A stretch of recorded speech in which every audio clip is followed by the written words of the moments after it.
नमस्कार, मी ऋषी देसाई. लोकशाही विशेषमध्ये आपलं स्वागत. कोरोनाच्या तिसऱ्या लाटेच्या पार्श्वभूमीवर ICMRनं मार्गदर्शक सूचना प्रसिद्ध केल्या आहेत. त्या अगोदर राज्याकडून अनेक सूचना देण्यात आल्या आहेत. शाळा कॉलेजांबाबतही सरकारनं आता मार्गदर्शक तत्त्व जाहीर केली आहेत. मात्र या सर्वांबाबत आता गोंधळ दिसून येतोय. नियमांबाबत लोकांमध्ये संभ्रम दिसतोय.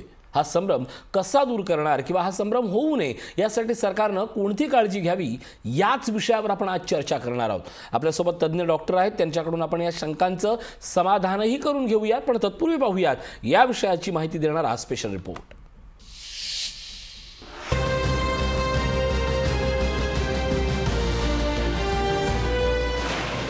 ICMRच्या नव्या मार्गदर्शक सूचना.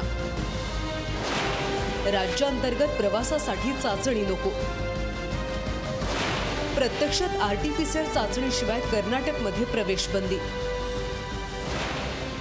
शाळा कॉलेज बंद, तरीही 10वी-12वीचे वर्ग सुरूच. भारतीय वैद्यकीय संशोधन परिषद म्हणजेच ICMRनं नव्या मार्गदर्शक सूचना प्रसिद्ध केल्यात. या सूचनांप्रमाणे हाय रिस्क नसेल तर संपर्कात आलेल्यांची चाचणी नको.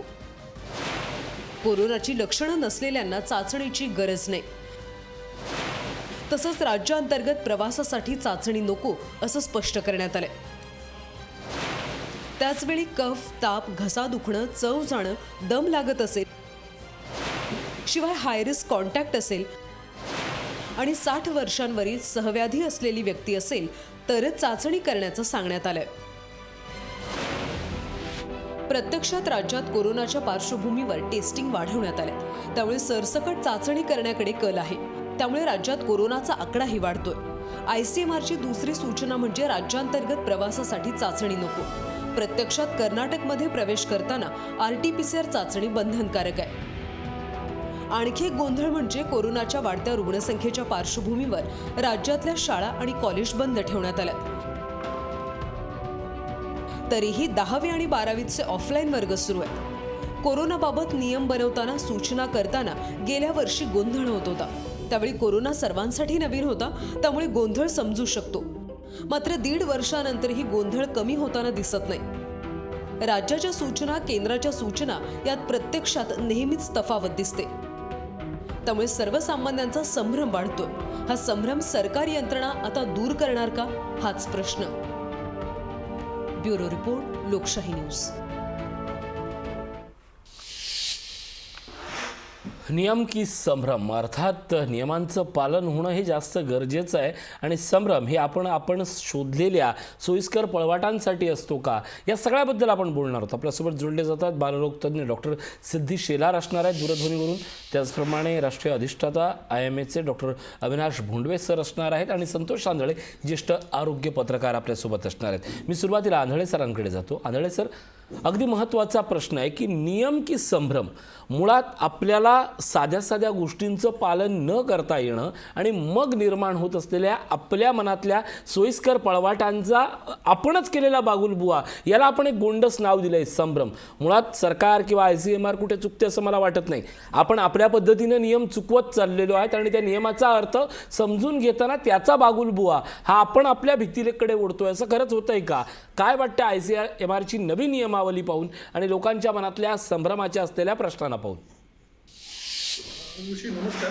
एक तर पहिली गोष्ट म्हणजे आपण कोरोना दोन दृष्टिकोनातून बघितला पाहिजे. एक तर सामाजिक दृष्टिकोनातून आणि एक वैज्ञानिक दृष्टिकोनातून किंवा वैद्यकीय दृष्टिकोनातून बघितला पाहिजे. आजची ICMR जी गाईडलाईन दिली आहे की कोरोनाबाद आपल्याकडे काय होतं की कुठल्याही नेत्याला कोरोना झाला की तो आपला फेसबुक पोस्ट हे टाकत असतो, सोशल मीडियावरती संदेश की माझ्या संपर्कात ज्यांनी आले त्यांनी टेस्ट करून घ्या. आता ही सूचना त्यांना बदलावी लागेल किंवा त्यांना सांगावं लागेल की माझ्या संपर्कात जरी तुम्ही आला असाल पण तुम्हाला लक्षणं नसतील तर आता तुम्ही कोरोनाची चाचणी करून घेऊ नका. याच्यामुळे झालंय असं की आपल्याकडे पूर्वीपासून म्हणजे एकतर कोरोनाच्या 2 वर्षाच्या काळामध्ये ट्रेसिंग, ट्रॅकिंग आणि ट्रीटमेंट या त्रिसूत्रीचा वापर करावा असं देशभर म्हटलं जात होतं. त्याच्यामुळे कुठल्याही व्यक्तीच्या संपर्कात जर कोणी व्यक्ती असतील तर आपण त्यांना ट्रॅक करून, ट्रेस करून ट्रीटमेंट देत होतो किंवा त्याची चाचणी करत होतो.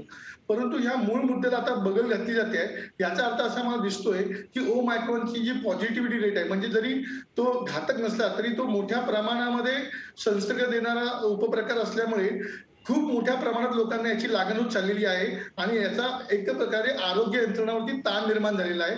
त्याच्यामुळे आकडे जरी आपल्याला मोठे फुगवटे वाटत असले की 20,000 आणि 25,000 दिवसाला रुग्ण निघत असले तरी यांचं हॉस्पिटलायझेशन म्हणजे रुग्ण दाखल होण्याची संख्या फार कमी आहे आणि रुग्ण दाखल झाल्यानंतर त्यांना ऑक्सिजन लागण्याची संख्या त्याच्यापेक्षाही कमी आहे आणि आयसीयू मध्ये जाणारे रुग्ण त्याच्याही पेक्षा कमी आहे.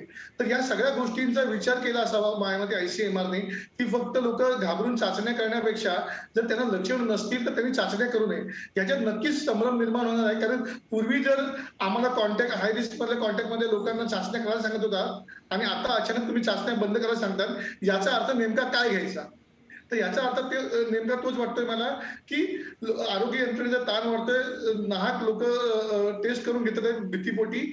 आणि दुसरा विषय याच्यामध्ये असा आहे की पूर्वी आपल्याला सांगितलं जायचं की जर एखाद्या माणसाने आज कोरोनाच्या हाय रिस्क कॉन्टॅक्ट मध्ये कोरोना बाधित माणसाबरोबर असलेल्या संपर्कात आलेल्या माणसाबरोबर जर आला असेल तो आणि त्यांनी टेस्ट नाही केली पण तो लक्षण विरहित राहू शकतो, त्याला लक्षण काहीच नाहीये पण तो असिम्प्टमॅटिक असू शकतो आणि असिम्प्टमॅटिक जो रुग्ण आहे तो आजार पसरवू शकतो. तर याच्यामध्ये मला वाटतं कुठेतरी आपण गल्लत करतो या नियमांची. माझ्या मते केंद्र सरकारने जरी या सूचना दिल्या असतील तरी आपला महाराष्ट्राचा आरोग्य टास्क फोर्स आहे तो कशा पद्धतीने या सूचनेकडे बघतोय आणि तो कशा पद्धतीने आपल्या राज्याला सूचना देतोय हे बघणं फार गरजेचं आहे असं मला वाटतं.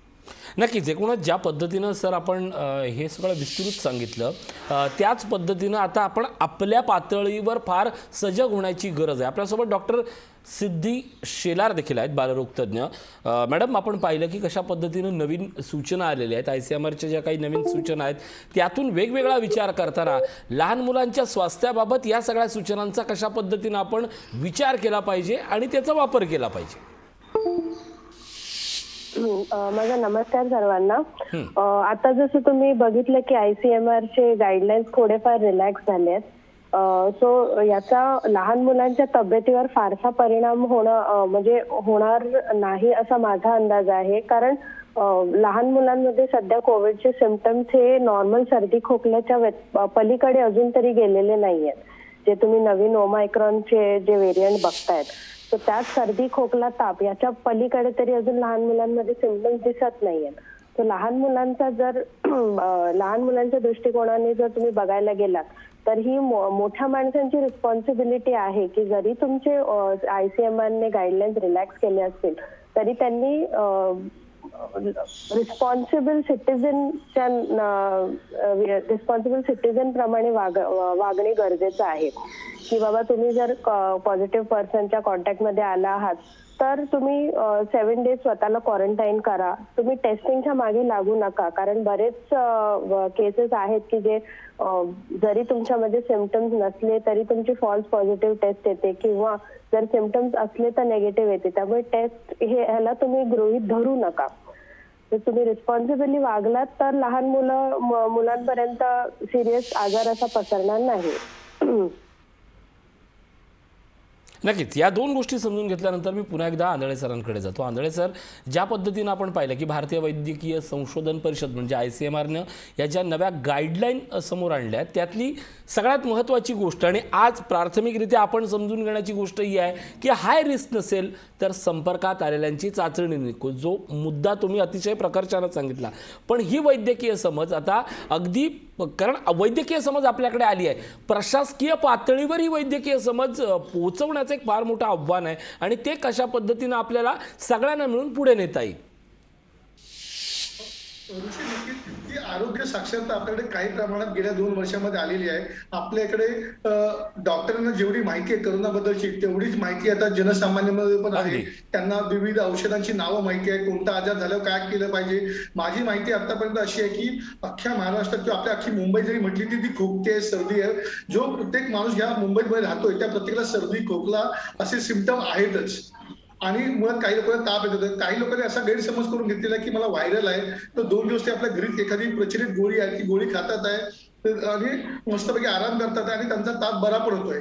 तर हे काय झालं, हे उदाहरण आहे की हा व्हायरल ताप असल्यामुळे असं होत असेल, या कंडिशनमध्ये होत असेल. परंतु आपण हे लक्षात घ्यायला पाहिजे की आपल्याकडे ज्या पद्धतीने या करोनाच्या संख्येत विस्फोटक जी वाढ झालेली आहे क्रमांकामध्ये, ती लक्षात घेता आपल्याला लक्षात आलं पाहिजे की ओमायक्रॉनचा फैलाव मोठ्या प्रमाणावर होतोय. तर आपण सगळ्या नागरिकांनी पहिले कोविड अप्रोप्रिएट बिहेवियर, म्हणजे तेच जे आपण अनेक वारंवार प्रत्येक जण आपल्याला जे सांगतोय की कोविड अप्रोप्रिएट बिहेवियर, गर्दीच्या ठिकाणी शक्यतो जाणं टाळावं, गरज नसेल तर मास्किंग हा सगळ्यात मोठा याच्यातला एकमेव उपाय आहे. जगामध्ये ह्या उपायाला सगळीकडे फॉलो केलं की जर तुम्ही व्यवस्थित मास्क लावून जर फिरलात बाहेर तर तुम्हाला फारसा याचा त्रास होत नाही. आणि लसीकरण म्हणून अजूनही काही लोकांनी आपल्याकडे लसीकरण करून घेतले नाहीये. आणि आपण बघितलंय आतापर्यंत जे काही मृत्यू पावलेत या गेल्या 2 महिन्यामध्ये, तर ह्या मृत्यू पावलेल्यांमध्ये आपल्या असं एक लक्षात आलं की 94% मृत्यू हे फक्त ज्यांनी लस न घेतली त्यांच्यामध्ये आहे प्रमाणे. म्हणजे याचा अर्थ आपल्याला एक लसीकरणाचं महत्व इथे अधोरेखित होतंय की ज्यांनी लस घेतली त्यांना मृत्यू विषयीपर्यंत जाण्याची वेळ येत नाहीये. हॉस्पिटलायझेशन फार कमी होते प्रमाणात. तर लसीकरण आणि मास्किंग आणि कोविड अप्रोप्रिएट बिहेवियर, म्हणजे जिथे कमी गर्दी करता येईल किंवा आता गर्दी टाळणं शक्य नाही, मला माहिती आहे. लोकांना कामाच्या ठिकाणी जायचं असतं, ट्रेनने प्रवास करायचा असतो, बसने प्रवास करायचा असतो. या सगळ्या गोष्टी जरी मला मान्य असल्या तरी शक्यतो या काळात आपलं आरोग्य, स्वतःचं आरोग्य म्हणून, लोकांसाठी नाही पण केवळ आपण स्वतःच्या आरोग्यासाठी काळजी घेतली पाहिजे. आणि मास्किंग आणि लसीकरण याच्यावरती सरकारने जेवढा जोर देता येईल तेवढा जोर दिला पाहिजे. विशेष म्हणजे बुस्टर डोस आपल्याकडे आता सिनियर सिटीजनच्या आजपासून चालू झालेले आहेत. लहान मुलांचे म्हणजे 15 ते 18 वयोगटातील मुलांचं लसीकरण सुरू झालेलं आहे. या लसीकरणावरती जेवढ्या जास्त लोकांना आपल्याला लसीकरण देता येईल आणि बुस्टर डोस वरिष्ठ नागरिकांना देता येईल त्याच्याकडे जोर दिला पाहिजे. त्यामुळे ओमायक्रॉनचा फैलाव थोड्या प्रमाणात कमी होईल. आपण जर गेल्या 3-4 दिवसात बघितलं तर ओमायक्रॉन म्हणतोय आपल्याकडे करोना रुग्णांची संख्या जी आहे ती 20,000 असून ते 18,000 यामध्ये स्थिरावलेली आहे. याचा अर्थ काय होतोय की बऱ्यापैकी आपल्याला ह्याला आळा घालण्यास मदत होते. परंतु आजपर्यंत करोनाचं प्रेडिक्शन भविष्यवाणी कोणी सांगू शकलेलं नाहीये की येत्या काळामध्ये करोना कशा पद्धतीने त्याचं रूप दाखवेल. त्यामुळे आपल्याला जेवढे प्रिकॉशनरी मेजर्स घेता येतील तेवढी आपण घेतली पाहिजे असं मला वाटतं. नक्कीच. डॉक्टर भोंडवे सर आपल्यासोबत आहेत. भोंडवे सर, ICMRची नवी नियमावली आणि या नियमावलीच्या निमित्तानं आपण आपलं राहणीमान आणि आपल्या मनातले असणारे संभ्रम काय सांगाल याबद्दल? ICMRनी काल 10 जानेवारीला जी नवीन नियमावली म्हणा किंवा मार्गदर्शक सूचना जाहीर केलेल्या आहेत त्यामध्ये काही गोष्टी खूप स्वच्छ आणि स्पष्ट आहेत. म्हणजे त्यामध्ये त्यांनी सर्वात प्रथम म्हणजे आपण आपल्या घरी ज्या टेस्ट करायच्या आहेत त्या करायला परवानगी दिलेली आहे. म्हणजे होम बेस्ड टेस्ट आहेत ना त्याही परवानगी दिलेली आहे. त्याचबरोबर रॅपिड अँटीजेनही महत्त्वाची आहे हेही सांगितलेलं आहे. RT-PCR आणि त्याच्या पद्धतीच्या इतर टेस्ट आहेत. त्याप्रमाणे एक RT-PCR जी टेस्ट आहे की ज्याच्यामध्ये आपल्याला ओमायक्रॉनचंही निदान होऊ शकतं. या पद्धतीच्या सर्व टेस्टना त्यांनी परवानगी दिलेली आहे. आणि मुख्य जे भाग आहेत त्यामध्ये टेस्ट कुणाची करावी आणि कुणाची करू नये आणि तिसरा महत्त्वाचा म्हणजे हॉस्पिटलमध्ये काय करावं याबद्दलच्या स्वच्छ सूचना आहेत. आता यामध्ये एक हे आहे की ज्यांना लक्षणं आहेत की ताप, घसा दुखणं, खोकला किंवा अंग दुखणं, वास न येणं या पद्धतीची जी लक्षणं आहेत ती असेल त्यांनी केलीच पाहिजे. त्यानंतर ज्यांना काही लक्षणं आहेत आणि ज्यांना कोमॉर्बिड कंडिशन्स म्हणजे सहव्याधी आहेत यांच्याही तपासण्या व्हायला पाहिजेत. आणि त्याचबरोबर जे परदेशातून रुग्ण आलेले आहेत अशा लोकांचीही तपासणी व्हायला पाहिजे असंही त्यांनी सांगितलेलं आहे. आणि सर्वात महत्त्वाचं म्हणजे ज्या लोकांनी काही स्पेसिफिक तुम्ही ज्या वेळेला एखाद्या व्यक्ती पॉझिटिव्ह निघते अशा पॉझिटिव्ह व्यक्तीच्या संपर्कात तुम्ही आला असाल तर आणि तुम्हाला जर काही लक्षणं असतील तर टेस्ट करा. आणि लक्षणं नसतील, विशेष लक्षणं नसतील तर टेस्ट करू नका, पण 7 दिवस तुम्ही क्वारंटाईनमध्ये राहा. अशा पद्धतीचं ते सूचना आहे. आजच म्हणजे सुदैवाने आजच जे केंद्रीय आरोग्य मंत्री आहेत मांडविया त्यांनी आम्हा काही डॉक्टरांची एक देशातल्या 100 डॉक्टरांची एक बैठक घेतली होती. त्यामध्ये हे स्पष्ट सांगितलं होतं की हा जो आत्ता सध्या संभ्रम आहे की तुम्हाला लक्षणं नसतील, तुम्ही कॉन्टॅक्टमध्ये आला नसेल तर टेस्टच करू नका, तसं नाही आहे. ते तुम्ही टेस्ट करू नका, टेस्टची गरज नाहीये, पण तुम्ही क्वारंटाईनमध्ये किंवा आयसोलेशनमध्ये राहा हे त्यांनी स्पष्टच केलेलं आहे.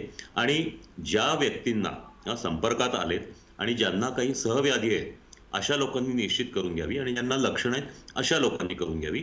आणि सर्वात महत्त्वाचं म्हणजे एक अतिशय महत्त्वाची गोष्ट आहे, अनेकांना असं वाटतं आणि लोक करतातही की आता माझे 7 दिवस झाले, पाहूया मी बरा आहे का म्हणून, बरं करण्यासाठी बरं झालोय का म्हणूनही लोक बघतात. तर त्याही टेस्ट करू नका असंही सांगितलेलं आहे. हॉस्पिटलमधून डिस्चार्ज झालेल्या रुग्णांचेही परत टेस्ट करू नका हेही सांगितलेलं आहे. आता यामध्ये आपण कसं वागायचं हे आपण जर पाहिलं तर मी स्वतः प्रॅक्टिस करणारा डॉक्टर आहे.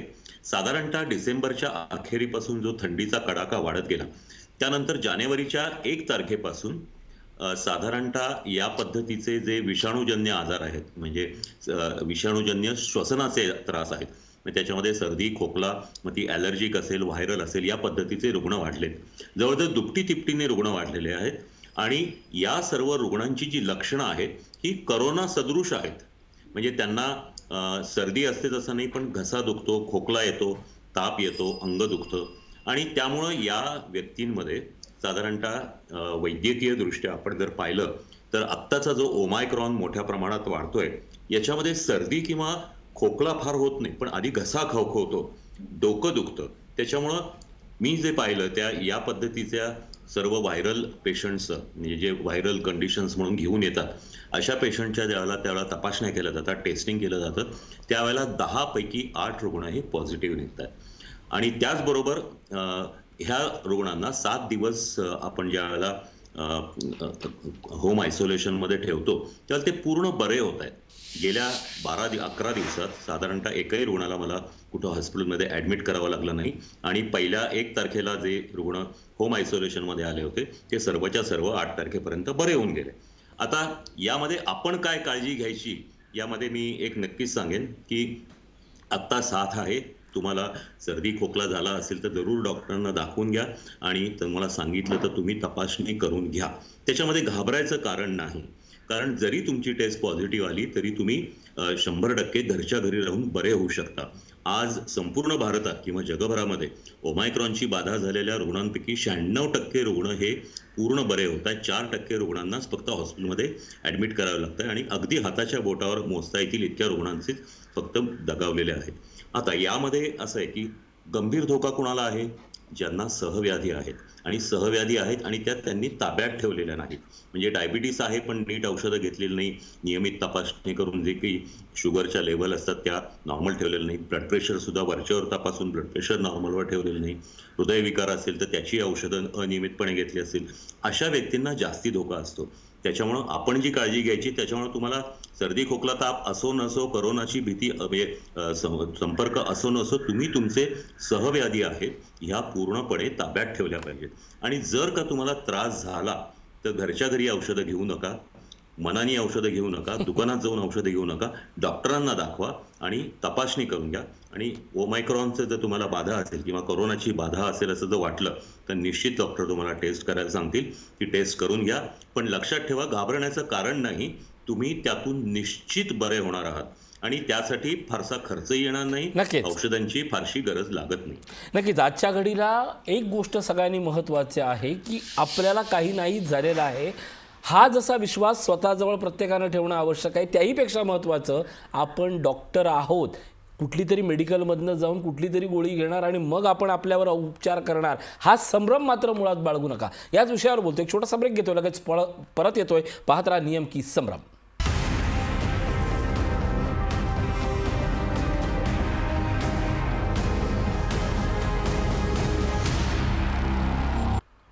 प्रेरंतर स्वागत. ICMRची नवी नियमावली अर्थात नियम की संभ्रम हा जरी चर्चेचा विषय असला तरी मुळात हे नियम कुणासाठी आवश्यक आहेत आणि कुणापर्यंत कशा पद्धतीनं पोचायला हवेत त्याबद्दल आपण बोलतो. आपल्यासोबत डॉक्टर सिद्धी शेलार आहेत, बालरोग तज्ज्ञ.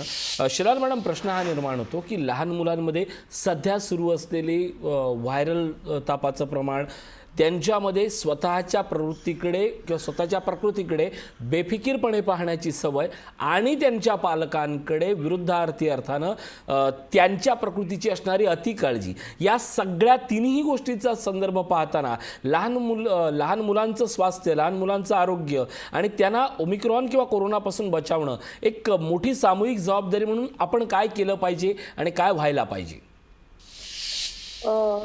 लहान मुलांमध्ये रिस्पॉन्सिबिलिटी दाखवणे म्हणजे जसे सर बोलले की जर आपण मोठ्यांपैकी जर कोण सर्दी खोकला तापाने आजारी असेल तर त्यांनी डॉक्टरांकडे जाऊन स्वतःची आधी औषधं पाणी करणे.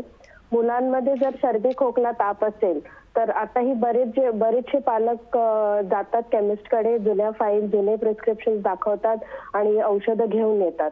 तर माझं एवढंच म्हणणं आहे की दरवेळेस सर्दी खोकला ताप ह्याच्यावर औषधं सेम नसतात. त्यामुळे जरीही तुम्हाला वाटत असेल की आहे लास्ट टाइम सारखेच सिम्पटम्स आहेत तर आपण ती जुनी औषधं आणूया, आपल्या मुलांना देऊया, बघूया 2-3 दिवस काही होतोय फरक, मग तुम्ही डॉक्टरांकडे घेऊन जाणार. त्यापेक्षा जरीही माइल्ड सिम्पटम्स तुम्हाला वाटले तरीही माझं एवढंच म्हणणं आहे की तुम्ही तुमच्या बालरोग तज्ञांकडे घेऊन जाऊन ते सांगतील तशी औषधं तेवढ्या दिवसांचा कोर्स पूर्ण करणे हे सगळ्यात आधी रिस्पॉन्सिबिलिटी आहे तुमची. प्लस लहान मुलांचा आहार याच्याकडेही तुमचं लक्ष देणं तेवढंच गरजेचं आहे. नक्कीच त्यांचा आहार प्लस त्यांची औषधं तुम्ही जेवढी वेळेत ठेवाल तेवढं त्यांना तुम्ही आजारापासून सध्या तरी बचाव करू शकता त्यांचा. नक्कीच. डॉक्टर भोंडवे सर काहीतरी बोलतात. भोंडवे सर. एक सिद्धे मॅडमनी जे सांगितलं त्याच्यामध्ये मी 2 गोष्टी ऍड करू इच्छितो.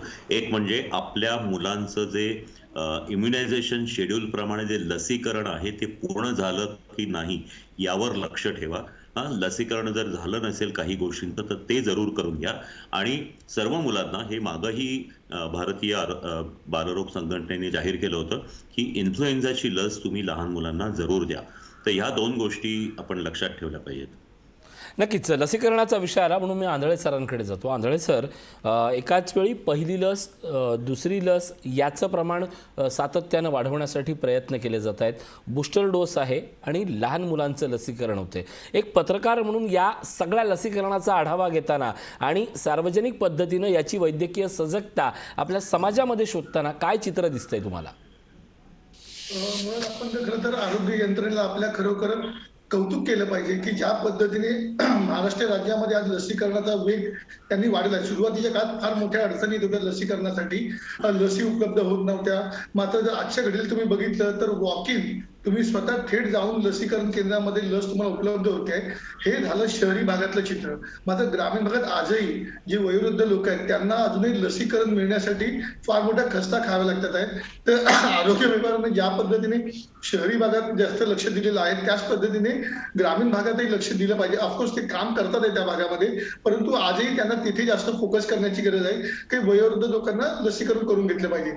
एकदा आपण इथे हे लक्षात घेतलं पाहिजे की आज आपल्या खाजगी रुग्णालयामध्ये पण ज्यांना लस परवडू शकते घेणं काही मोबदला पैसे देऊन तर त्यांनी तिकडे ती घेतली पाहिजे. कारण काय होतं अनेक वेळा ज्यावेळी आपल्याकडे एक लसीकरण हा राष्ट्रीय लसीकरण कार्यक्रम असल्यामुळे एकाच वेळी तो जाहीर होतो आणि मग लोक सुरुवातीच्या काळामध्ये मोठ्या प्रमाणात गर्दी करतात. अनेकांना त्यावेळी लस मिळत नाही म्हणून त्यांचा अनाउत्साह होतो, मध्ये पुन्हा जात नाही लसीकरण केंद्रामध्ये. तर माझ्या माहितीप्रमाणे की जे आपल्या घरामध्ये ज्येष्ठ नागरिक आहेत ज्यांना बूस्टर डोसची गरज आहे त्यांनी डॉक्टरांना विचारून प्रिस्क्रिप्शन घेऊन पाहिजे तर त्यांना लस दिली पाहिजे. कारण त्यांचं आरोग्य चांगलं राहणं तुमच्याकरता गरजेचं आहे. कारण त्यांना जास्त प्रतिकारशक्ती कमी असल्यामुळे जास्त धोके संभवतात. आणि तुम्ही तुमच्या मुलांना जे वयोगटामध्ये आहेत ज्यांना आता ते एलिजिबल आहेत त्यांना लगेच दिलं पाहिजे. स्वतःचं लसीकरण वेळच्या वेळी करून घेतलं पाहिजे. बूस्टर डोसचा तुमचा टर्न येईल त्यावेळी घेतलं पाहिजे. आपल्या मुंबईमध्ये काही दिवसापूर्वी आपण काही घटना बघितल्या की खोटं लसीकरणाचं प्रमाणपत्र देण्याचं काही प्रकार उघडकीस आले होते. हा खरंच तर निंदनीय प्रकार आहे की ज्याच्यामध्ये आपण आपल्या आरोग्याशी खेळतोय. म्हणजे तुम्ही लसीकरण न करून घेता फक्त लसीकरणाची बनावट पत्र घेतात आहे. तर हा कुठेतरी प्रकार थांबला पाहिजे आणि ह्याला शासनाने कुठेतरी मोठ्या प्रमाणात आळा घातला पाहिजे. तर आरोग्याच्या खेळाबरोबर आरोग्याशी कुणी खेळू नये आणि करोनाला कुणी हलक्यात घेऊ नये. मुळात तर अनेक जणांना आजही असे भीती आहे डोक्यामध्ये की हा आजार 2 दिवसाचाच आहे आणि काय होतं ताप येतो जातो बरा होतो. पण असं न करता जर तुम्हाला वाटतंय की तुम्हाला लक्षणं आहेत आणि मोठ्या प्रमाणात लक्षण आहे तर घरच्या घरी उपचार करण्यापेक्षा आधी डॉक्टरांना दाखवा. डॉक्टरांकडून व्यवस्थित सल्ला घ्या, गोळ्या औषधं वेळेवर घ्या आणि शक्यतो आराम करा. कारण काय करतात आपल्याकडे काही जण मी बघतोय की गोळ्या घेताना कामावर जातात बिनधास्तपणे. तर तसं करणं टाळा. तुम्हाला तुमच्या सुट्टीचं कारण सबळ कारण तुमच्या वरिष्ठांना द्या. कारण याच्याशिवाय हा करोना थांबणार नाही. आपल्याला आज वाटतंय की याच्यामुळे आपलं हॉस्पिटलायझेशन होत नाही, परंतु भविष्यात जर कुठला नवीन व्हेरियंट आला याच्यानंतरचा तर त्याच्यासाठी आपल्याला मोठे धोके संभवतात आहे. त्यामुळे आत्ताच काळजी घेणं फार गरजेचं आहे. नक्कीच अगदी या सगळ्याच्या निमित्तानं भोंडवे सरांकडे जातो. भोंडवे सर, खरं तर नियम आणि संभ्रम याच्यातनं सुरू झालेली चर्चा आता सामूहिक बंधन आणि सामूहिक संक्रमण किंवा सामूहिक वर्तन याच्यावरही येऊन चर्चा करणं हे जास्त मला वाटतं जास्त गरजेचं आहे. मागील काही दिवसात जर पाहिलं तर सामूहिक स्तरावर अगदी बाजारपेठ मार्केट यार्डमध्ये प्रचंड गर्दी दिसते. मास्क नसल्याचंही चित्र दिसत आहेत. हे समर्थनीय जरी नसलं तरी देखील तुलनेनं तो प्रमाण जो सामूहिक संक्रमणाचा दिसायला पाहिजे होता तो दिसत नाहीये. याच्याकडे वैद्यकीय नजरेतनं आपण कसं पाहू शकतो? मला असं वाटतं की सामूहिक संक्रमण येण्यासाठी थोडा वेळ लागतो. आत्ता आपण जर पाहिलं तर साधारणतः 1 जानेवारीपासून रुग्णसंख्या खूप वेगाने वाढत गेली, विशेषतः 25 डिसेंबरपासूनच. आणि आपण जर पाहिलं तर आज मितीला महाराष्ट्रामध्ये 2,07,000 ऍक्टिव्ह रुग्णांची संख्या आहे, की जी साधारणतः 4 आठवड्यात 30 पटीनं वाढलेली आहे. दुसरी एक महत्वाची गोष्ट अशी की आपला जो पॉझिटिव्हिटी रेट आहे तो जवळजवळ 21% गेलेला आहे. आणि हे सगळं पाहिल्यानंतर ही आता साथ परत खूप वेगाने वाढते. दिवसाला 30-40 हजार पेशंट्स येत आहेत. आणि साधारणतः आठवड्याचा सुद्धा ॲव्हरेज पाहिलं तर आपण एक साधारणतः ॲव्हरेज हे साधारणतः 30,000च्या आसपास आहे. हे सगळं पाहिल्यानंतर हा वेग आहे हा पुढं अजून वाढत जाणार आहे. आणि आत्ता जे आहे हे क्लस्टर ट्रान्समिशन किंवा हे एखाद्या छोट्या समूहाचं प्रसार आहे. आणि यानंतर जर हे असंच वाढत राहिलं तर सामुदायिक प्रसार किंवा ज्याला कम्युनिटी ट्रान्समिशन म्हणतात त्याला निश्चितच सुरुवात होईल किंवा काही ठिकाणी त्याची सुरुवातही झालेली आहे. तर हे सगळं पाहिल्यानंतर हे सगळं का होतं तर आपण हे जे करोना ॲप्रोप्रिएट बिहेवियर म्हणजे सोशल डिस्टन्सिंग किंवा गर्दी न करणं हे तत्व आपण पाळत नाही. आणि आपण पाहिलं तर त्याचं मास्क वापरणं हे सुद्धा खूप कमी प्रमाणामध्ये पाळलं जातं. तर या सगळ्या गोष्टींचा परिणाम होतोच, फक्त तो हळूहळू आपल्याला दिसायला लागतोय. यावेळेला तो जास्ती वेगाने दिसेल. ज्याप्रमाणे करोनाच्या दुसऱ्या लाटेमध्ये पहिल्या लाटेमध्ये पीक पॉइंट यायला 6.5 महिने लागले. 9 मार्चला साथ सुरू झाली, 23 सप्टेंबरला पीक पॉइंट आला. दुसऱ्या लाटेमध्ये 1.5 महिन्यामध्ये पीक पॉइंट आला. तसा या तिसऱ्या लाटेतही आपल्याला साधारणतः फेब्रुवारीच्या सुमारास असा मोठ्या प्रमाणामध्ये ह्याचा संसर्ग दिसायला लागेल. आणि हे आता 40,000चे रुग्ण लाखांपर्यंत जातील. त्याच्यामुळे निश्चितच आपण सावध राहायला पाहिजे की ही गर्दी टाळणं हे जे आहे आवश्यक आहे, त्या गोष्टी व्हायलाच पाहिजेत. पण अनावश्यक गर्दी आहे ही टाळता येईल किंवा नियंत्रण त्याचं करता येईल. आणि त्या दृष्टीने एका बाजूनी सरकारी नियम नुसते नियम आहेत म्हणून आपण पाळायचं नाहीये, तर दुसऱ्या दृष्टीने काही वैयक्तिक जबाबदारी किंवा सामाजिक जबाबदारी याही गोष्टी आपण पाळल्या पाहिजे. नक्कीच हाच मुद्दा अत्यंत महत्त्वाचा आहे की केवळ सामूहिक जबाबदारी किंवा सरकारी जबाबदारीपेक्षा आता कुटुंब म्हणून किंवा आपण आपल्या कुटुंबापुरतं माझं कुटुंब माझी जबाबदारी अशा पद्धतीनं जरी आता स्वतःला बांधण्याची वेळ आली आहे का? कारण पहिल्या लाटेचा दुसऱ्या लाटेचा आणि आज जरी तिसरी लाट आपण स्पष्ट म्हणत नसलो तरी फक्त जानेवारीच्या पहिल्या 10 दिवसांचा जर ग्राफ पाहिला तर हे किती भयावह असू शकतं याची जी भीती आहे ती अत्यंत चिंतनीय आणि विचार करण्यासारखी. एक छोटासा ब्रेक घेतोय, लगेच परततोय. पाहत राहा नियम की संभ्रम.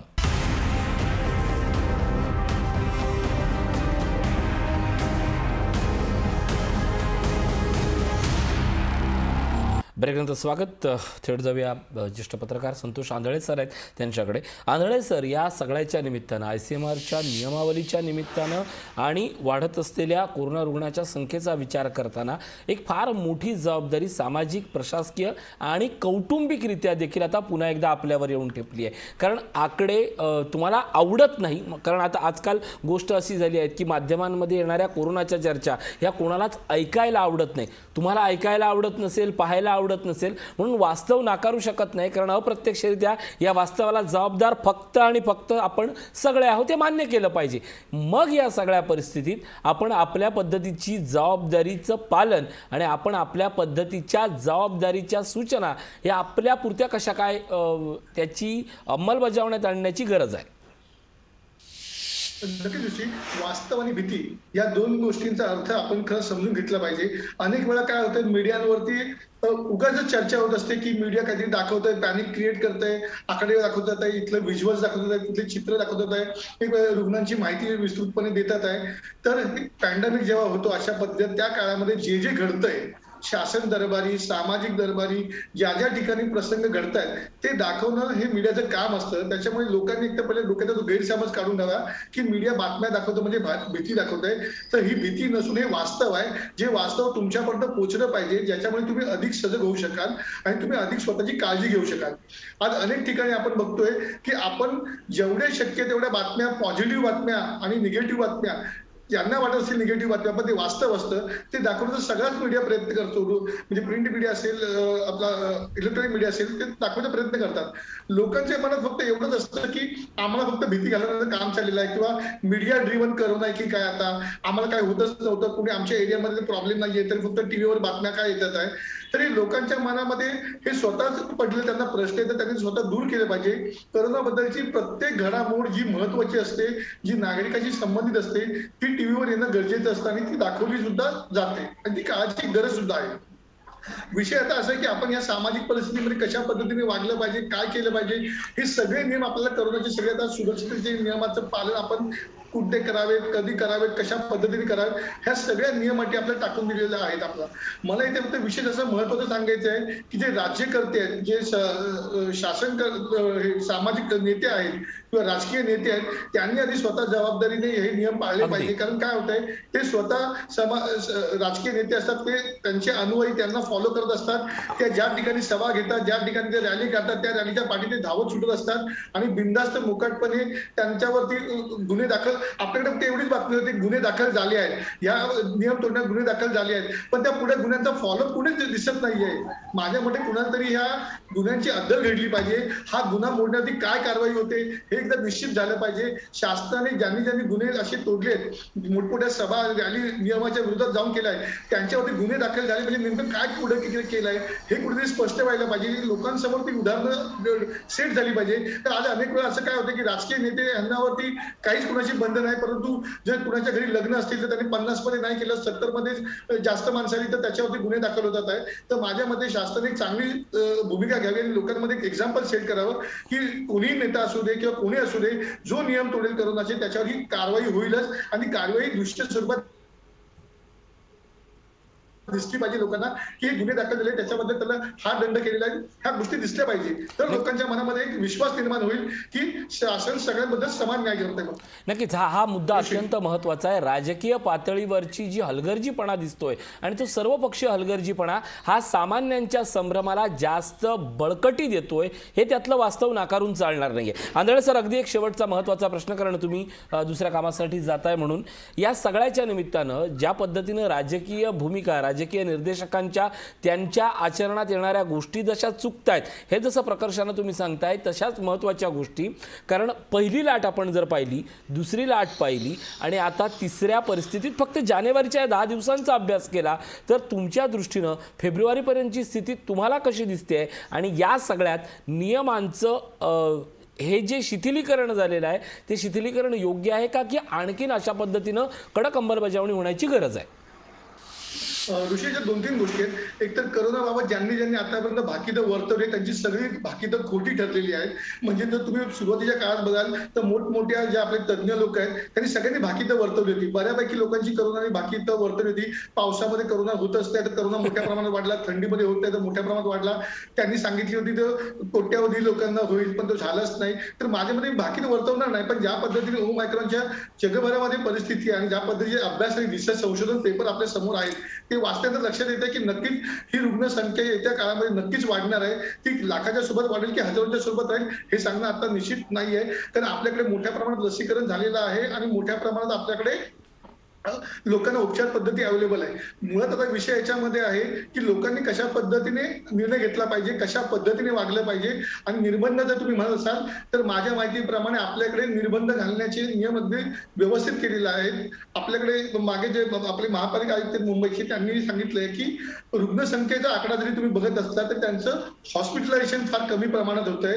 रुग्णांना आयसीयूचे बेड्स कमी लागतात आहे. ऑक्सिजन मोठ्या प्रमाणात अजून कन्झम्पशन होत नाहीये. त्याचप्रमाणे राज्याचे आरोग्य आरोग्य मंत्री टोपे त्यांनी सुद्धा सांगितलेलं आहे की आपल्याकडे 700 मेट्रिक टन ऑक्सिजनचं कन्झम्पशन लागत नाही, उपयुक्तता येत नाही, तोपर्यंत आपण निर्बंध या विषयावरती लावणं किंवा लॉकडाऊन करणं चुकीचे ठरतील.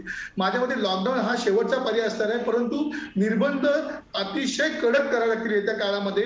कारण माझ्या मते आजही आपल्याकडे 10वी 12वीच्या शाळा चालू ठेवलेल्या आहेत. जर 11वीतल्या मुलांची शाळा बंद आहे, 9वीतल्या मुलांची शाळा बंद आहे, पण 10वी 12वीची त्यांची फक्त महत्वाची वर्ष आहेत म्हणून त्या शाळा चालू आहेत. तर माझ्या मते शासनाने त्याचा सारासार विचार केला पाहिजे. त्यांचे शिक्षण तुम्ही ऑनलाईन पद्धतीने देऊ शकतात, कारण त्यांचे आज लसीकरणाचे डोस पूर्ण झालेले नाहीत, काही मुलांचे झालेत, काही लोकांचे होत आहेत. तर शासनाने याचा विचार केला पाहिजे. तर ओमायक्रॉनचा फैलाव वाढतोय, तर निर्बंध तुम्ही अशा काही गोष्टीचा बगल देऊन करता कामा नये.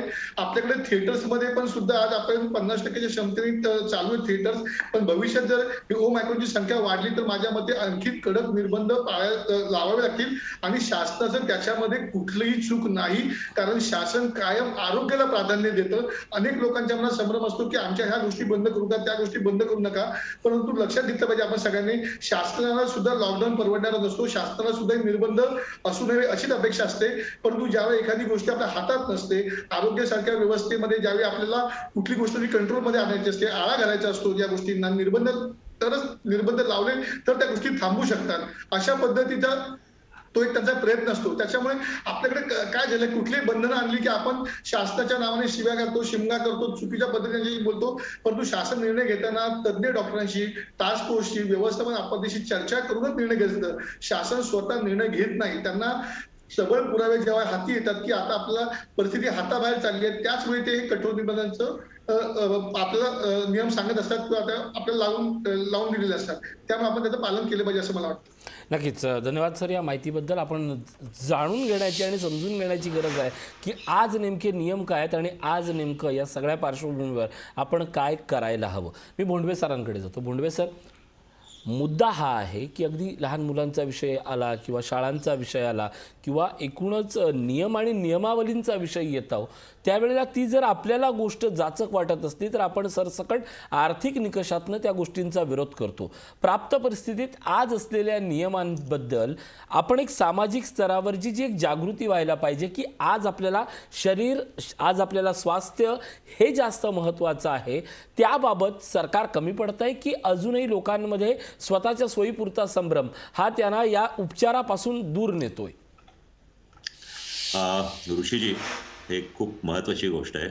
एक म्हणजे आपण गेल्या 2 वर्षाच्या करोनाच्या या महामारीचा विचार केला तर आपण एक प्रश्न असा विचारायला पाहिजे स्वतःला, की म्हणजे प्रत्येकाला किंवा समाजाने आपल्याला स्वतःला विचारलं पाहिजे की करोनाने आपल्याला काय शिकवलं किंवा करोनातून आपण काय शिकलो.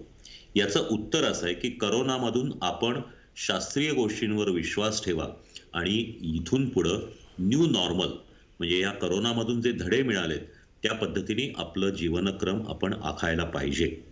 म्हणजेच ह्या करोना ॲप्रोप्रिएट बिहेवियर, की तुम्ही मास्क वापरा, तुम्ही गर्दी करू नका, तुम्ही हात स्वच्छ धुवा, तुम्ही लस घ्या, या सगळ्या गोष्टी त्याच्यामध्ये येतात. आणि या पाळण्यासाठी साधारणतः साम दाम दंड या गोष्टी व्हायला पाहिजेत. त्यामुळे पहिली गोष्ट जी आहे साम, म्हणजे लोकांचं समाज प्रबोधन. मला असं वाटतं की या महामारीच्या सुरुवातीपासूनच प्रबोधनाच्या बाबतीत सरकारकडून थोडंसं ते कमी पडलं आणि त्यामुळं लोकांना अजूनही हे किती गंभीर आहे आणि मास्क नक्की वापरला पाहिजे हे का, हे शिक्षितांमध्ये, उच्च शिक्षितांमध्ये ही गोष्ट माहिती आहे, परंतु ते अंगी बाणवलं जात नाहीये. ही परिस्थिती आपण आज पाहिलं तर मगाशी राजकीय नेत्यांचा आपण हे केला, पण राजकीय नेतेच कशाला, की काही प्रोफेशनल काही ज्या मीटिंग्ज होत्या किंवा साहित्याच्या मीटिंग होत्या अशा ठिकाणीही हे नियम पाळले जात नव्हते. म्हणजे थोडक्यामध्ये हे उपदेश करून किंवा हे करून हे नियम पाळले जात नाहीयेत. त्यामुळं याला दंडात्मक कारवाई हाच उपाय करावा लागतो. आपण पाहिलेलं आहे की आपण देशामध्ये अनेकदा की तुम्ही थुंकू नका, सार्वजनिक ठिकाणी थुंकू नका किंवा हे तुम्ही हेल्मेट वापरा किंवा हे जे नियम आहेत हे आरोग्याच्या दृष्टीने महत्वाचे आहेत. हे ज्या वेळेला पाळले जात नव्हते, ज्यावेळेला दंड करायला लागलो, त्यानंतर या गोष्टी काही प्रमाणात कमी झाल्या. त्याच्यामुळं दंडात्मक कारवाई ही आता अपरिहार्य आहे. कारण नाहीतर ही आपल्याला आपण एका बाजूनी समाज प्रबोधन केलं पाहिजे, लोकांना सांगितलं पाहिजे, पटवलं पाहिजे, परंतु हे कळतं पण वळत नाही. या पद्धतीने ज्या वेळेला समाज वागतो आणि आपण हे पाहतोय की आपण किती म्हणलं तरी कोरोनाच्या पहिल्या लाटेपासून आतापर्यंत फार कमी लोक हे 100% मास्क वापरतायत किंवा गर्दी करत नाहीयेत. बऱ्याचदा मधले लॉकडाऊनचे काळ संपले की पुन्हा एकदा गर्दी होतीये, पुन्हा लोक सर्व विसरतायत. हे सगळं पाहिल्यानंतर दंडात्मक कारवाई किंवा कडक नियम हे आपल्याला करावे लागतात. नक्कीच. आणि शेवटी त्याच गोष्टी आपल्याला पुढे येतात आणि आपल्याला सहन कराव्या लागतात. नक्कीच याच गोष्टी वारंवार आपल्याला सहन कराव्या लागतात आणि याला सगळ्यात जास्त जबाबदार हे आपणच ठरतोय का, हा मात्र प्रश्न प्रत्येकानं स्वतःला विचारण्याची गरज आहे. एक छोटासा ब्रेक घेतोय, लगेच परततोय. पात्रा नियम की संभ्रम.